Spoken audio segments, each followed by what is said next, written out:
Volume 4, Chapter 518, 29th of October, 1946. Going to Tekoah, Old Elianna. They are still only 11 when they set out again. 11 pensive, shocked faces around the sad face of Jesus, who takes leave of the sisters, and who, after a moment's consideration, says to Simon Zealot and Bartholomew, "You will stay here. You will join me at Tekoah, at Simon's house, or in the house of Nike near Jericho, or at Bethabara, if he should come. And serve charity. Have you understood? Do not worry, Master. We will not be lacking in love for our neighbor in any way," says Bartholomew, assuring him. "At whatever hour you may arrive, leave at once." "We will, Master. And thanks for trusting us," says the zealot. They kiss one another, and while a servant closes the gate and Jesus goes away, the two apostles go back to the house with the sisters. Jesus is ahead, alone. Peter is behind him, between Matthew and James of Alphaeus. Behind them there is Philip with Andrew, James and John of Zebedee. Last, as silent as the others, come Thomas and Judas Thaddeus. But I am wrong. Peter also is silent. His two companions exchange a few words, but he, who is between them, does not speak. He proceeds silently, with his head lowered. He seems to be holding a mute conversation with the stones and grass on which he is treading. Also, the last two seem to have the same attitude. The only difference is that, while Thomas seems to be engrossed in the contemplation of a tiny branch of willow, which he strips leaf by leaf, and looks at each leaf after detaching it, as if he were studying its light green shade on one side and the silvery one on the other, or the veins of its design, Judas Thaddeus is staring straight ahead. I do not know whether he is looking at the view which, after they have crossed over the ridge of a mountain, stretches across the rather indistinct splendor of a plain at dawn, or whether he is only looking at the fair hair of Jesus, who has thrown his mantle back to enjoy the mild December sunshine on his head. And Thomas's occupation and Judas Thaddeus's contemplation of the view, or of the Master, and at the same time. The latter lowers his eyes and turns around, looking at his companion, while Thomas, who has reduced his little branch to a riding whip, raises his eyes to look at Thaddeus. A sharp and at the same time kind, sad look, which meets a similar one. "It is so, my friend. Just so," says Thomas, as if he were ending a speech. "Yes, it is so. And deep is my grief. Also, my love for a relative is involved." "I understand. But you have a torture of love in your heart. But what about me? I have a sense of remorse torturing me. And it is even worse." "Remorse? You have no reason for remorse. You are good and loyal. Jesus is pleased with you, and we have never had from you any reason for scandal. So how can you have this feeling of remorse?" "From a recollection. The remembrance of the day when I decided to follow the new rabbi, who had appeared in the temple. Judas and I were close to each other, and we admired the action and the words of the Master. And we decided to look for him. And I was more decided than Judas, and I almost dragged him. He says the opposite, but it is so. That is my remorse. That I insisted to make him come.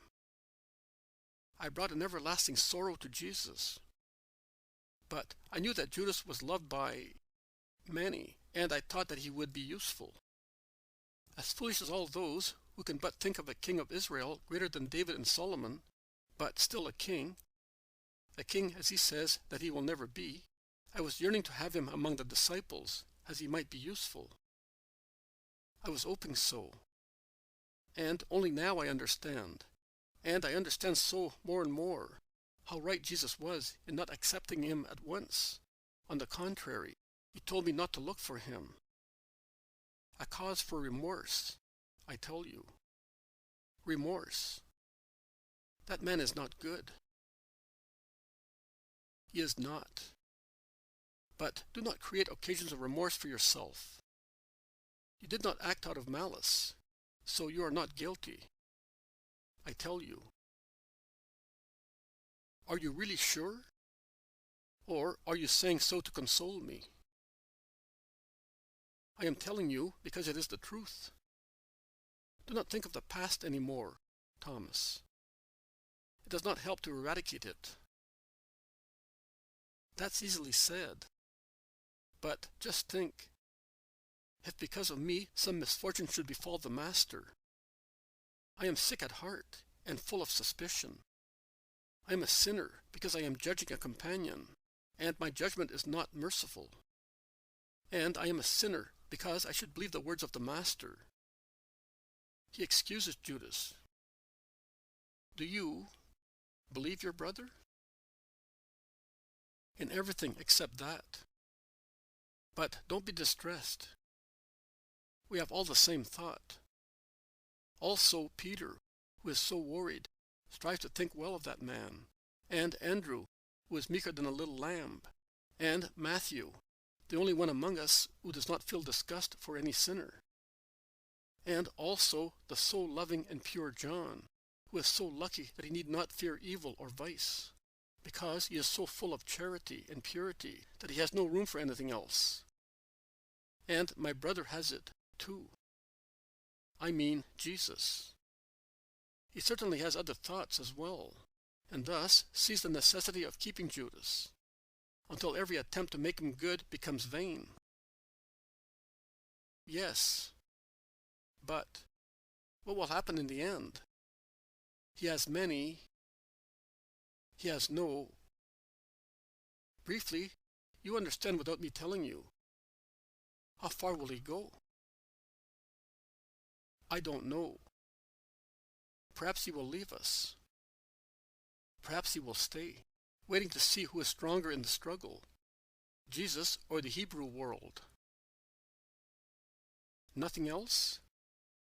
Do you not think that he is already serving two masters? That is certain. And are you not afraid that he may serve the more numerous group in order to cause complete damage to the master?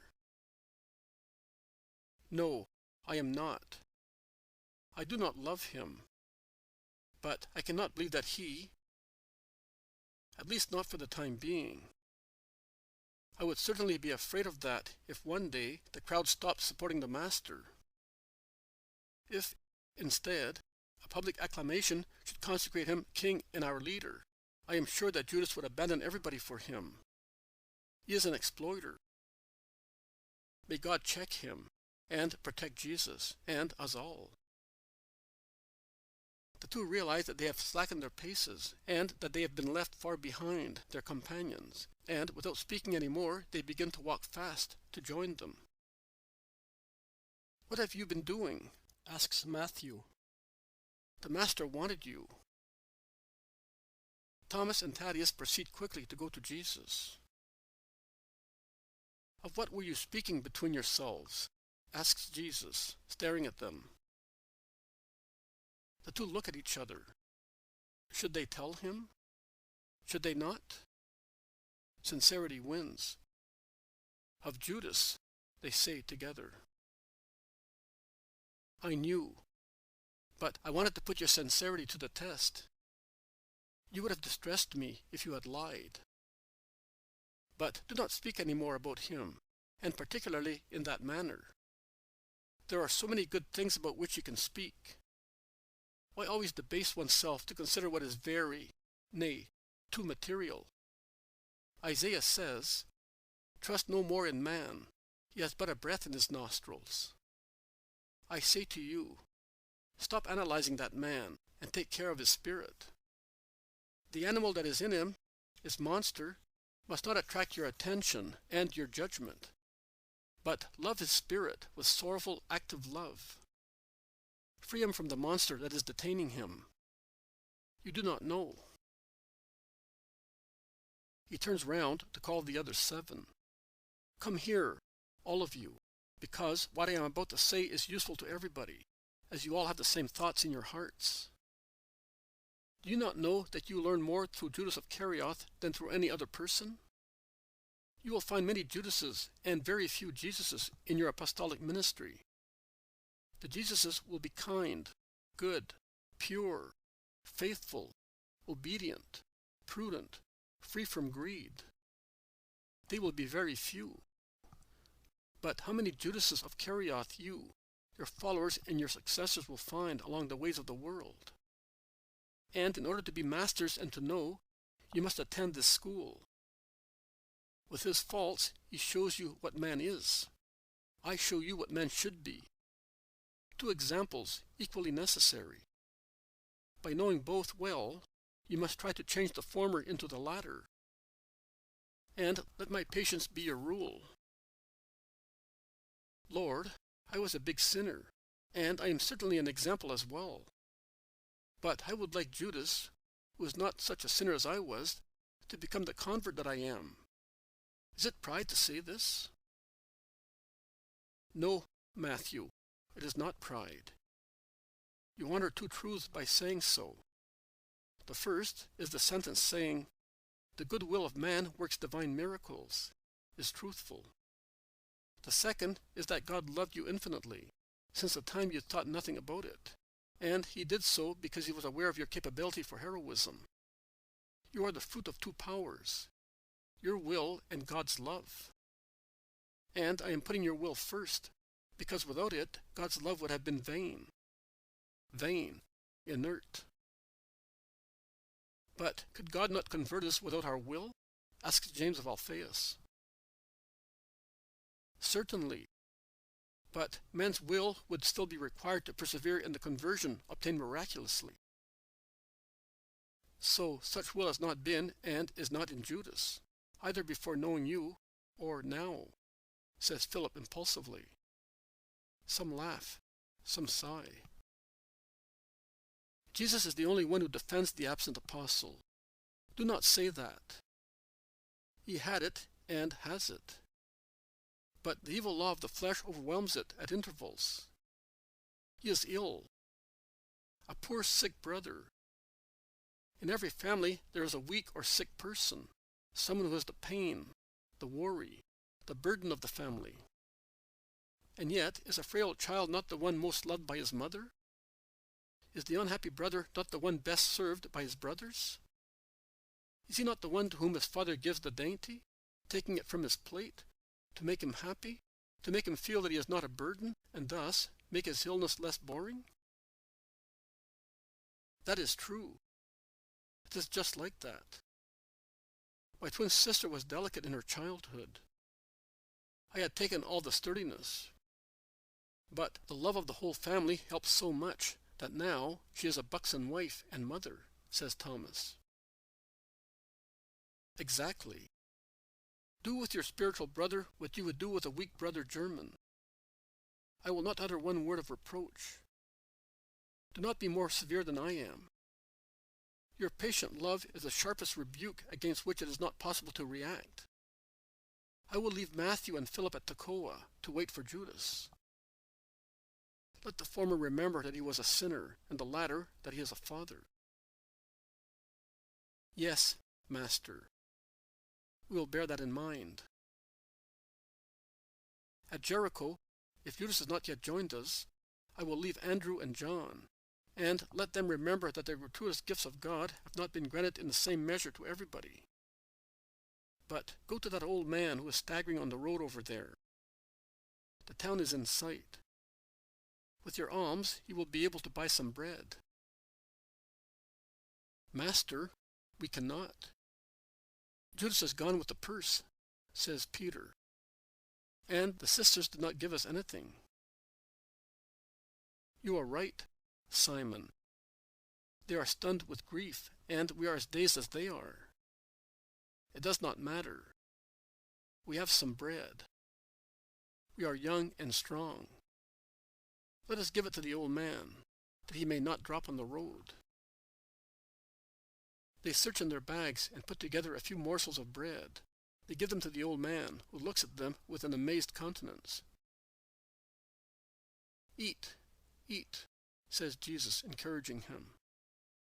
And he lets him drink out of his flask, while asking him where he is going. "To Tekoah. There is a big market tomorrow, but I have had nothing to eat since yesterday." "Are you alone?"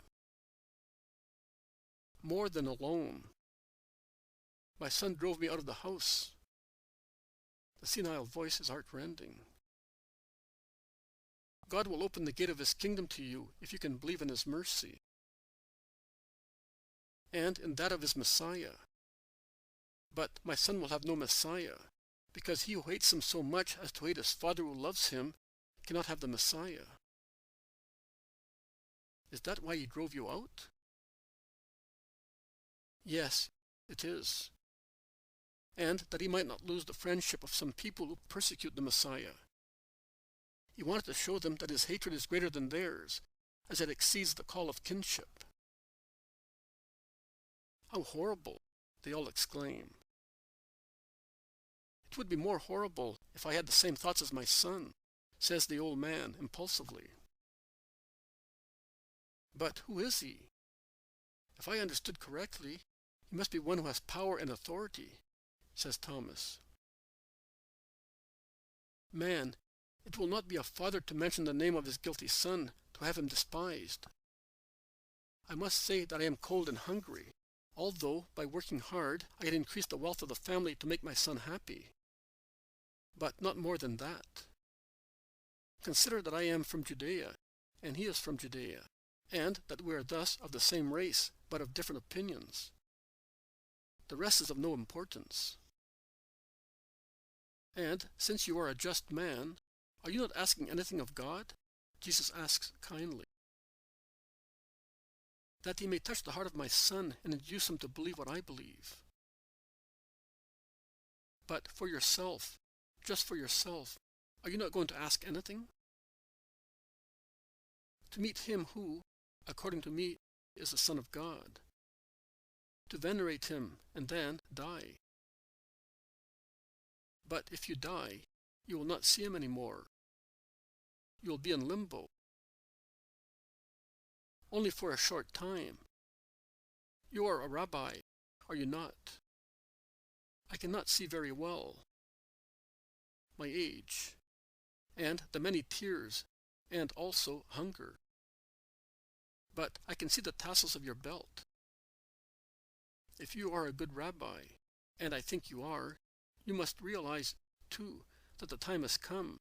I mean the time mentioned by Isaiah. And the hour is about to come when the Lamb will take upon himself all the sins of the world, and will bear all our evils and sorrows, and will therefore be pierced and sacrificed that we may be restored to health, and we may be at peace with the eternal Father. Then there will be peace also for spirits. I hope so, confiding in the mercy of God. Have you ever seen the Master? No, I only heard him in the temple at festivals. But I am small, and age makes me even more so, and I cannot see very well, as I said. So, if I go in the middle of the crowd, I cannot see because there is someone in front of me. If I stay out of the crowd, I cannot see because I am too far away. Oh, I would love to see him, at least once. You will see him, Father. God will satisfy you. And if you were to go at Tekoah? No. I will stay under a porch or some door. I'm used to it by now. Come with me. I know a good Israelite. He will receive you in the name of Jesus, the Galilean Master. But you are a Galilean, too. One can tell by your accent. Yes. Are you tired? But we are already at the first houses. You will soon be able to rest, and you will have some refreshment." Jesus bends to say something to Peter, and Peter moves aside to tell the others what Jesus said, but they do not understand what he says. Then Peter quickens his steps, and he enters the town with Alphaeus' sons and John. Jesus follows him with the others, adapting his step to that of the poor old man, who does not speak any more, tired as he is, and so he remains behind with Andrew and Matthew. The town seems to be empty. It is midday, and many people are at home for their meals. After a few meters, they meet Peter, who says, "It's done, Lord." Simon will accept him because you are taking him, and he thanks you for thinking of him. Let us bless the Lord. There are still just people in Israel. This old man is one, and Simon is another. There are still some good, merciful people, faithful to the Lord. And that compensates so much bitterness. And it allows one to hope that divine justice will be appeased because of these just people. However, that a son should expel his father from his house in order not to lose the friendship of some powerful Pharisee. Their hatred for you can go to that extent. I am shocked, says Philip. Oh, you will see much more than that, replies Jesus. More? And what can there be more than a father being driven out because he does not hate you? The sin of that man is a tremendous one. More tremendous will be the sin of a people against their God. But let us wait for the old man. Who will his son be? A Pharisee, a member of the Sanhedrin, a rabbi. There are different opinions. A wretch. Do not investigate. Today he struck his father. Tomorrow you will strike me. You can see that the sin of Judas is going away like an undisciplined child is nothing in comparison. And yet I will pray for this ungrateful son, for this Hebrew who offends his God, that he may mend his ways. Do the same. Come, Father. What is your name? Elianna. I have never been happy. My father died before I was born, and my mother in giving birth to me. My mother's mother, who brought me up, named me with the two names of my father and mother joined together. You are really an Eli, man, and your son is like Phinehas, says Philip, who cannot set his mind at rest because of such sin. God forbid, man.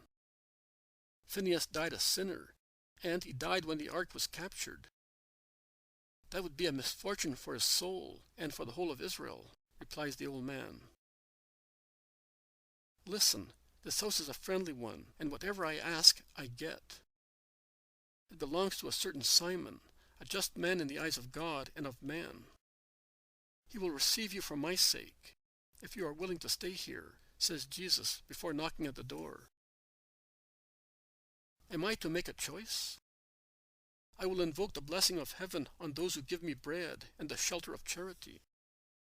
But I want to work. It is not a shame to be a servant. It is shameful to commit sin.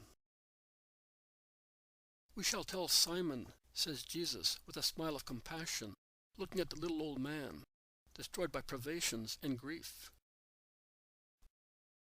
The door is opened. Come in, Master.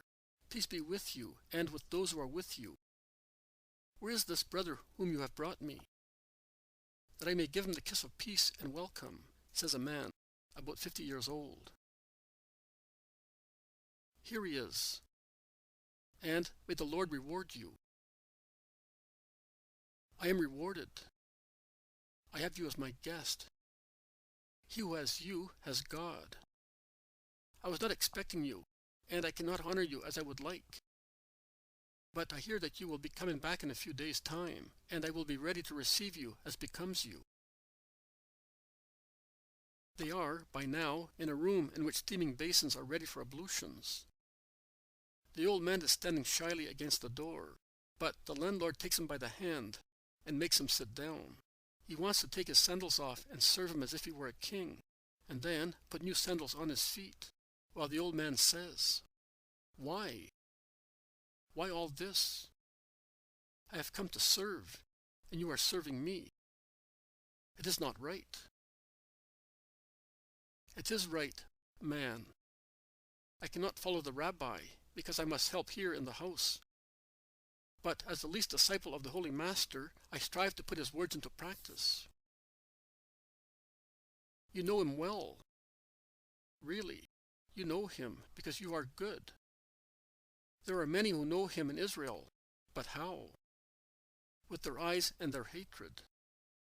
So they do not know him. A man knows a woman when he knows everything about her, and he possesses her completely. It is the same with Jesus of Nazareth, whom I do not know with my eyes, but whom I know better than many people, because I believe that wisdom is in him.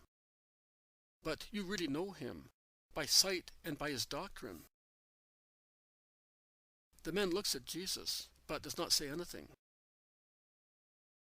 The old man resumes speaking. "I told this rabbi that I want to work." "Yes, we will find a job for you. For the time being, come to the table. Master, your disciples will be coming shortly. Can we sit at the table just the same, or do you prefer to wait for them?" "I prefer to wait for them. But if you have work to do—" "Oh, Master, you know that it is a joy for me to obey your least order." From this moment, the old man begins to suspect the identity of the man who assisted him on the way, and looks at him over and over again. He then looks at his companions, diligently, walking around them. The sons of Alphaeus come in with John. Jesus calls them by their names. "Oh, Most High God! So, it was you!" exclaims the old man, and he prostrates himself, venerating him. His amazement is not inferior to that of the others. His way of recognizing the Master is so strange. Peter, in fact, asks him, "What is there so special in these names so common in Israel, to make you think that you are in the presence of the Messiah?" "Because I know Judas. He always comes to my son, and—" The old man stops, as he feels embarrassed having mentioned his son. "But I have never seen you, man," says Thaddeus, standing in front of him and bending to be face to face with him. "Neither do I know you. But one Judas, a disciple of the Christ, often comes to my son, and I heard him speak of a John, of a James, and of a Simon, a friend of Lazarus of Bethany, and of so many other things. When I heard 3 names, known as those of the most intimate disciples of the Master, and he so good, I understood. I did. But where is the other Judas? He is not here. But it is true. It is I. The Lord is good, Father. You wish to see me, and you have seen me. Let us bless the mercy of God. Do not move away, Elianna. You were close to me when I was a wayfarer to you, and nothing else. But now that I am the destination, you do not know how much your heart has comforted me. It is not possible for you to know. I, not you, I am the one who has received most. When 3/4 of Israel, and even more, hate me to the point of being criminals, when the weak ones move away from my way, when the thorns of ingratitude, of hatred, of slander pierce me on every side, when I can find no relief in the thought that my sacrifice will be salvation to Israel, to find one like you, Father, is to receive compensation for my grief. You do not know. None of you are aware of the deeper and deeper sadness of the Son of Man. I thirst for love, and too many hearts are dried springs which I approach in vain. But let us go." And, holding the old man close to himself, he goes into the room where the tables are already laid.